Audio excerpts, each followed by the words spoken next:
taken the opportunity on this visit to Los Angeles to speak to you on world peace and revolt in Africa.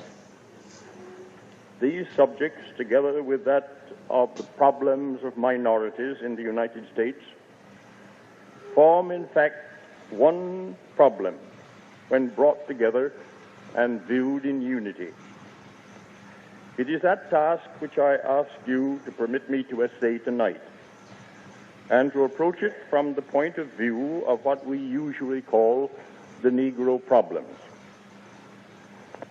All so-called social problems tend to merge.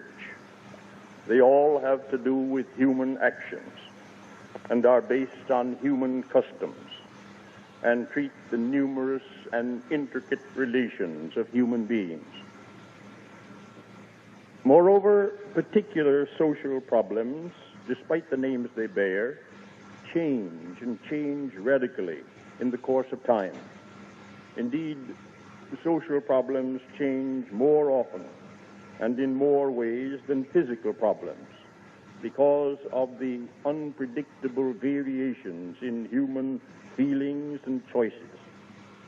They are subject to the same physical laws as sticks and stones, but there is enough of what we call will and volition to make it necessary for persons who are studying a human problem or trying to conduct their action in accordance with its present manifestations to keep a wary eye on changes and on current facts. For instance, in the United States during the young manhood of Frederick Douglass, the Negro problem was the problem of slavery. There were, of course, minor and connected problems, but they were all subjected to the main problem of human freedom. Then rather suddenly, between 1863 and 1876, the Negro problem became a problem of political enfranchisement and party government, which rapidly descended into race war, leading to temporary attempts to grapple with problems of work and education, but finally ending in practical disfranchisement of the entire Negro race in the South in 1876.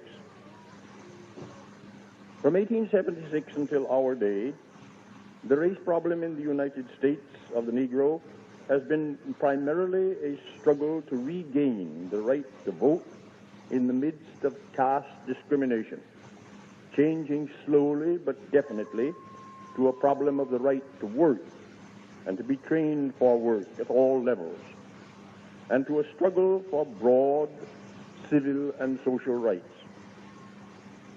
Most of you, I think, assume that this is still the Negro problem. But you must be warned that it is not wholly or mainly that now.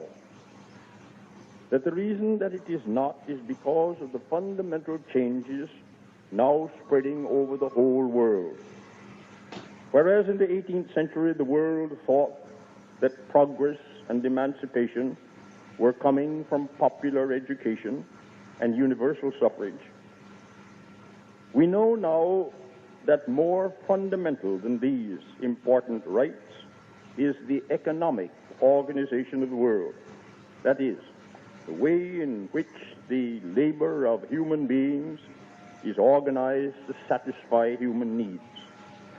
This question is so fundamental that all other questions of political power, of education, and human happiness depend upon it. This is the basic reason for the rise of philanthropy, of socialism, and the attempt at complete realization of socialism through communism. It is immaterial whether or not you like or accept socialism or communism. The absolute compulsion of your facing the problem which they try to solve is inescapable. While I am sure most of you realize this worldwide change of emphasis, I doubt if you see how this affects the Negro problem in the United States. Because most American Negroes of education and property have long since oversimplified their problem and tried to separate it from all other social problems. They conceive that their fight is simply to have the same rights and privileges as other American citizens.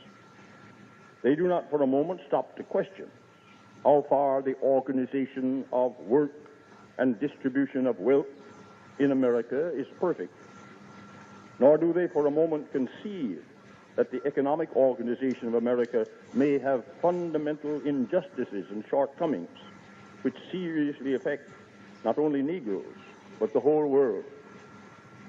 Just as Booker Washington, in his day, assumed that American ideals were complete and right, that all we had to do was to fight to imitate and attain them, so today, we Negroes are largely quite swept away by the miracles of American industry, the huge accumulation of wealth, and the conspicuous expenditure which we find about us.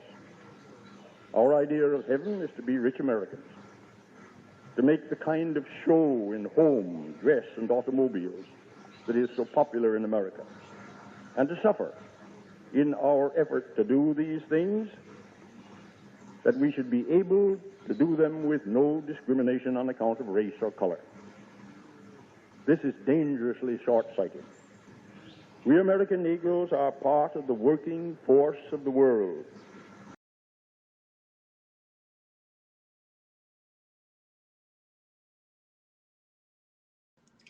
This is Africa.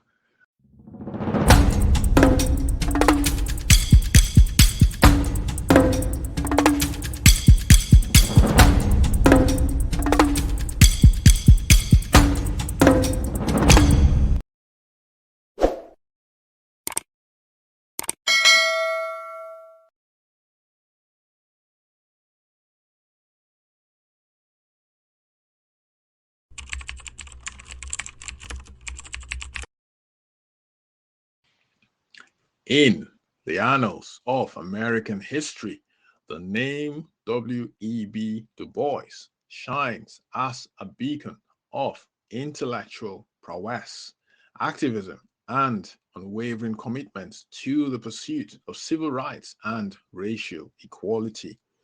Born on this day, February 23rd, 1868, just 3 years after the Emancipation Proclamation, Du Bois lived through a tumultuous period of American history, using his keen intellect and relentless activism to propel the cause of racial justice forward.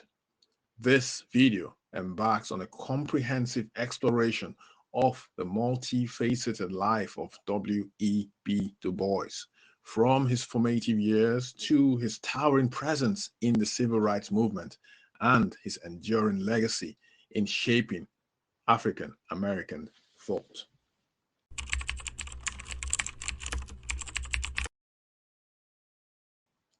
Du Bois was born in Great Barrington, Massachusetts, United States of America, to Alfred and Mary Sylvina Du Bois.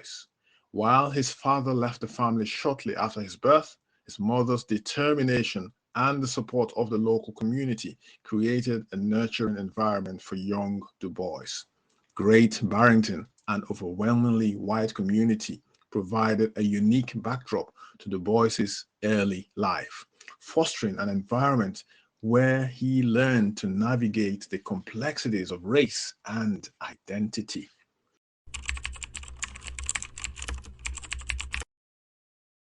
Du Bois's academic prowess was evident from an early age. He attended the local integrated school and demonstrated exceptional intelligence. Recognizing his intellectual gifts, the community rallied to fund his attendance at the Fisk University in Nashville, Tennessee.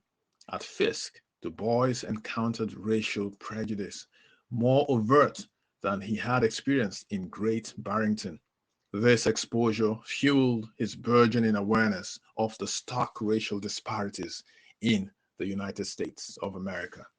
Du Bois's academic journey continued at Harvard University, where he became the first African American to earn a PhD in 1895. His doctoral thesis, The Suppression of the African Slave Trade to the United States of America, 1638 to 1870, showcased his analytical skills and set the stage for a lifetime of scholarly inquiry into the African American experience.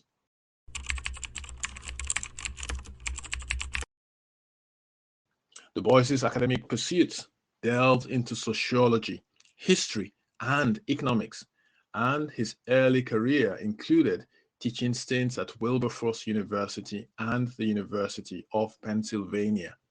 His groundbreaking work, The Philadelphia Negro, which was published in 1899, marked the initiation of sociological research on African American communities.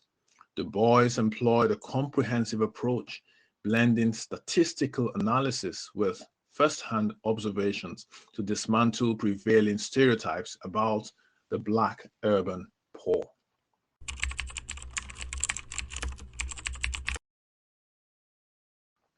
In 1903, Du Bois penned his seminal work, The Souls of Black Folk. In this collection of essays, he introduced the concept of double consciousness, the psychological challenge of reconciling one's identity as both Black and American. The book, a poignant exploration of the African American experience, addressed issues ranging from the color line and racial discrimination to the significance of education and the role of the talented 10th in uplifting the race. The Souls of Black Folk established Du Bois as a leading intellectual voice, laying the groundwork for his role as a preeminent thinker in the evolving landscape of African American civil rights.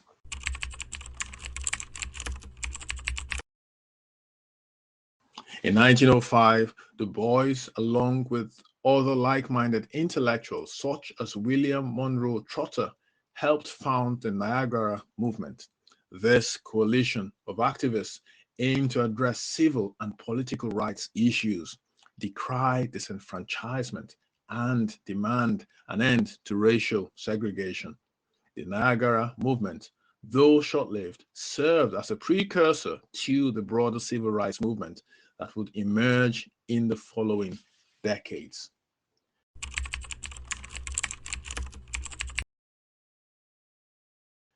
In 1909, Du Bois played a pivotal role in the founding of the National Association for the Advancement of Colored People, the NAACP, serving as the organization's director of research and the editor of its magazine, The Crisis.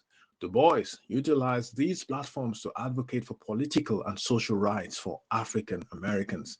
His tireless efforts within the NAACP marked a shift from a focus on academic discourse to direct engagement with the political and legal challenges faced by the Black community.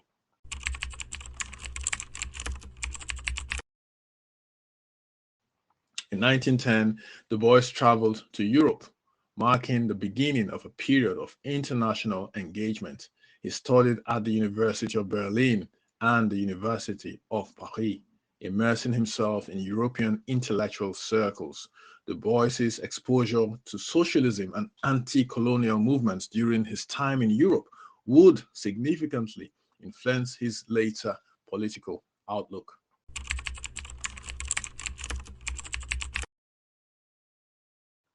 Du Bois emerged as a global advocate for the rights of people of African descent. In 1919, he played a key role in organizing the first Pan-African Congress in Paris. This gathering of Black intellectuals and activists aimed to address issues such as colonialism, racism, and self-determination. Du Bois's commitment to global solidarity underscored his belief that the struggle for African American rights was interconnected with broader movements for justice worldwide.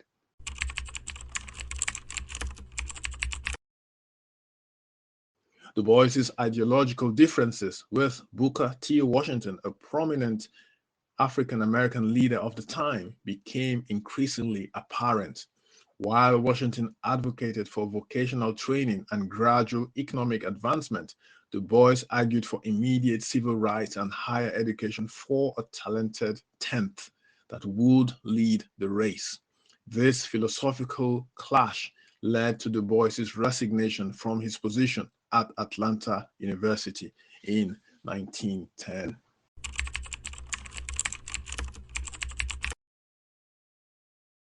Du Bois's tenure at the NAACP also witnessed internal conflicts.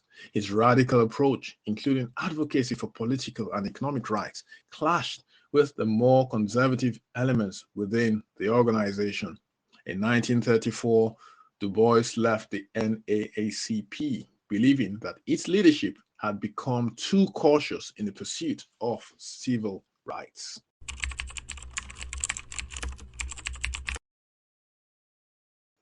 During the 1930s and 1940s, Du Bois's political views continued to evolve.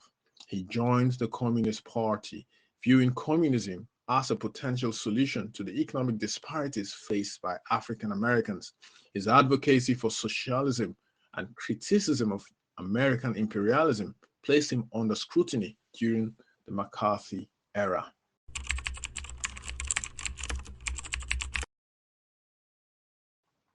In the 1940s, Du Bois returned to academia, accepting a position at Atlanta University.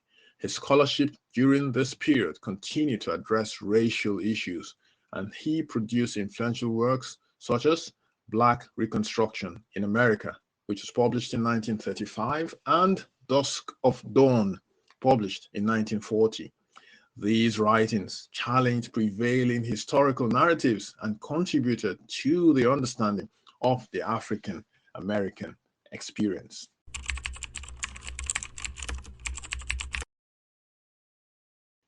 As the civil rights movement gained momentum in the 1950s and 1960s, Du Bois's contributions were reassessed. The younger generation of activists, including figures like Martin Luther King Jr., acknowledged Du Bois's roles as a pioneer in the struggle for civil rights. His intellectual legacy provided a theoretical foundation for the movement, emphasizing the interconnectedness of racial, economic, and social justice.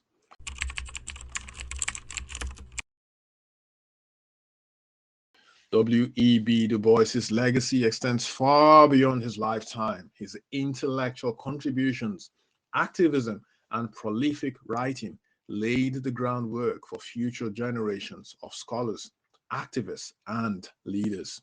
Du Bois's unyielding commitment to civil rights and his advocacy for a holistic approach to racial equality continue to resonate in contemporary discussions about justice, inequality, and systemic racism.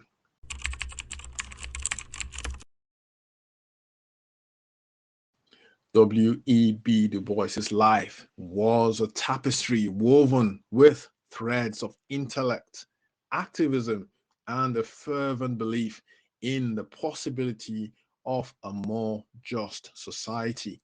From the tranquil streets of Great Barrington to the international stage, Du Bois navigated a complex landscape with resilience and determination.